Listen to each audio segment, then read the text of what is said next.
In this video, we will demonstrate the power, the scale, the brilliance of AI to make a multi-billion-dollar business turn into a success again.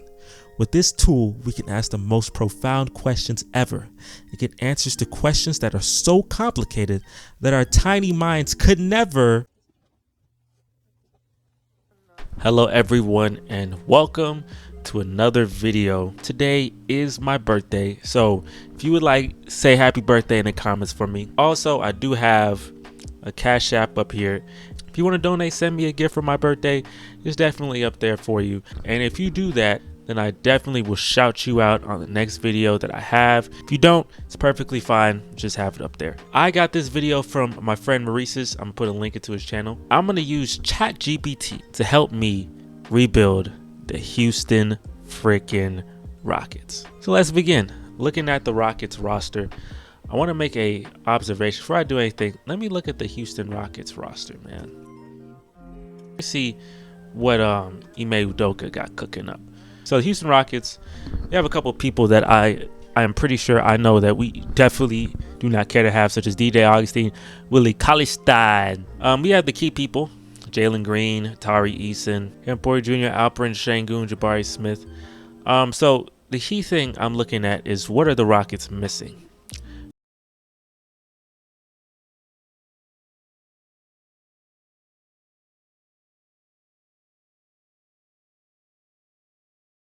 The thing is, they came with 10 things, man. Hey, y'all general managers should look for this.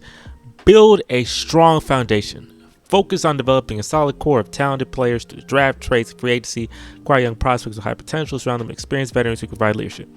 I believe that's very important. So I'm going to jump on that. I'm curious, who are the veterans? What veterans are available? Can you tell me that? Tough. They're not telling me. I'm gonna look. I gotta look at Google for that. Develop young talent. I look at the young talent that we have. Obviously that's very important. I think Ime Udoka will do really good at that. Strategic drafting. Make the most of draft picks by selecting talented players who fit the team's long-term vision. Go through scouting and analysis to identify prospects with right skills. I don't have that guy. But hey, Amen Thompson. I keep saying your name wrong. No disrespect. Strategic. Utilize analytics. That's definitely important. Make smart trades. Jaylen Brown. Anyone? Free agency approach. Implement the team style of play and fill critical positions. Coaching and leadership. Hire a competent head coach who can implement a winning system. Hey, Stephen Silas. You know, you're probably a really good person. You definitely was not a competent head coach, and I don't know if it was because you were forced not to be or not, but you definitely were not that. And fan engagement, to get fan engagement, you have to be a successful person. Let me ask. We have a big free agent guy coming here with James Harden.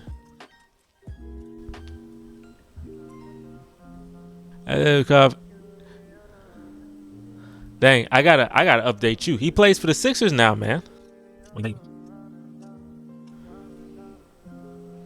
Let's see.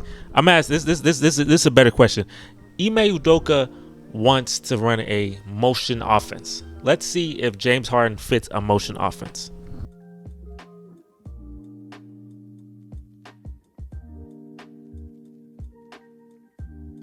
Harden is known for his exceptional scoring ability, playmaking skills, and basketball IQ. He's an excellent ball handler, passer who can create scoring opportunities for himself and his teammates. You gotta give me the however. I want to know the however. It's worth noting that Harden has been often operating more isolation-heavy offense systems, giving significant freedom creating control of the offense. His emotional offense may require some adjustment for both Harden and the team, and involve a great offensive off-ball movement, reading screens, and making quick cuts to create scoring opportunities with the flow of the offense. If James Harden was fine with running a motion offense, I think it would be amazing. I would love to have James Harden back if he was like, because he said he wants freedom. He's been having freedom in Houston already. I don't want him, if he's coming in trying to be an isolation guy, that's definitely terrible. But if he wants to come in and run an offensive, be a part of a motion offense where he's moving without the ball and he's just like one of the primary passers of the team, then that's beautiful. Because I think then, yeah, I definitely think that's probably what's been holding him back, is that his offense is too isolation heavy. There's no really good structure to it, in my opinion. If I am a person, would I bring in James Harden? I would bring in James Harden. Let's bring in James Harden, right? I'm gonna ask. I'm curious if I can ask this question. I'm definitely right now. I'm definitely looking at the limitations of this thing. approximately $60 million. $60 million. Okay, so with $60 million, let me look in this way. Let me do it this way. Now let's look at some free agents here. These free agents, no centers are good. Brook Lopez is an interesting option, but he's old. But I mean, that's not bad, having a veteran. If Brook Lopez is willing to come here, I would definitely take a Brook Lopez. Harrison Barnes, Jay Crowder, nah. Jeremy Grant, nah. Maybe Jeremy Grant, not Jeff Green, not Blake Griffin, not for sure. Let's look. Not Christian Wood, we already had that experiment. Carmelo is retired. Ariz is old. Is Jabari Parker, it says he's 27. Is Jabari Parker 27 years old? That's actually crazy. That might be true, and that's crazy. That's something. Andre Iguodala's retired. Kelly Oubre, I don't know if he could teach us anything. Teach my guys anything. Danny Green may not be bad. Seth Curry, I'd like a Seth Curry. I think the Rockets definitely need shooting. I would like a Seth Curry. Austin Rivers was interested in coming back here. Austin Rivers, Lonnie Walker, I'd pick up a Lonnie Walker. Well, that's a bench option. Maybe not. Maybe I should just be.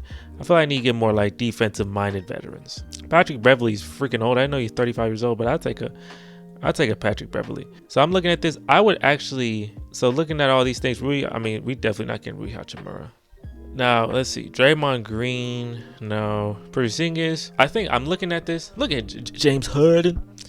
I ain't paying you $50 million though. Or Fred VanVleet. I would like Fred VanVleet. If we can't get a point guard, I would much rather go for Fred VanVleet. I don't know if Dante DiVincenzo's also. I think he's also available free agent. I would love to have a Fred VanVleet, or I would love to get like an Austin Rivers, a Patrick Beverley. I want a guy who's a little more gritty. That's what I want for the team. I think an Ime Udoka coach team definitely has a grittiness to it.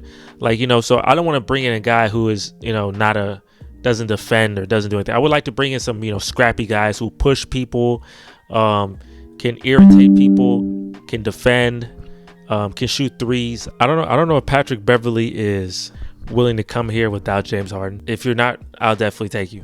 Let's go ask another question. What is the strengths of a Scoot Henderson?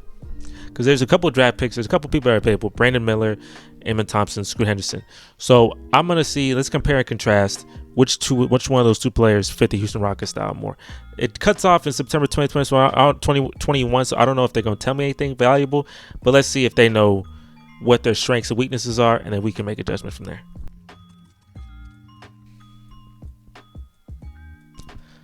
So look at this information. Oh my gosh, they didn't know Scoot Henderson or Amen Thompson. So ChatGPT, do you cut off? Like, so you don't get new information after September 2021? Like, you don't gain any new information? That's an issue. So I have to use limited knowledge from these two players to determine which one is good to draft. Let me see. Dang, ChatGPT, you letting me down for my video.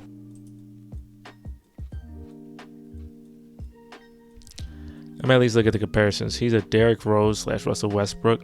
Who's Amen Thompson projected to be? They say he's a Ja Morant. And what is your twin? Andrew Wiggins? They say you a Ja Morant. That's crazy.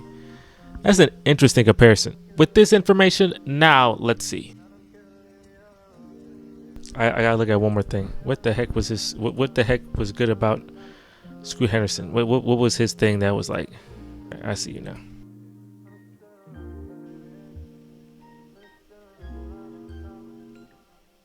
So now we get to determine here. Ja Morant's top player by jumping. Yeah, okay. Well, they just say a player with a good jump shot, but they both don't have a good jump shot. But I think Amen has a worse jump shot. I think we're realistically what I believe. If Scoot is available at number 4, I would take that. But I mean, Amen Thompson, I don't know if he's really a Ja Morant type player. If they can give him a shot doctor, maybe it'll be helpful. So ChatGPT, I don't know if I can ask you any more questions, but this is what I have deciphered and determined from doing this video. I believe the Rockets should go ahead, stay put at number 4, most likely stay put at number 4, and get the best point guard available, whether it's Amen Thompson or Scoot Henderson. And whichever one, they do need to still, Amen Thompson's a great passer, so that might be very helpful. James Harden, bring in James Harden if he's willing to take less money and if he is willing to actually be a part of a motion-based offense or motion-style offense and be committed to playing more consistent defense. Then also bring in some really good veterans for cheap, such as an Austin Rivers, a Patrick Beverly, Dante DiVincenzo, guys who can be rough riders and really teach the young guys how to succeed. These are the things I would hope that the Houston Rockets do to become a successful team in the future, especially with Victor Wembanyama being in the division and Luka Doncic. Regardless, thank you guys for watching. Make sure to like, comment, subscribe. That'd be a great birthday present for me. If not, you can also donate to my Cash App. I'll be very thankful for any birthday wishes down in the comments, and I will make sure to make more content like this for you guys later. Thank you, and I'm out of here. Peace.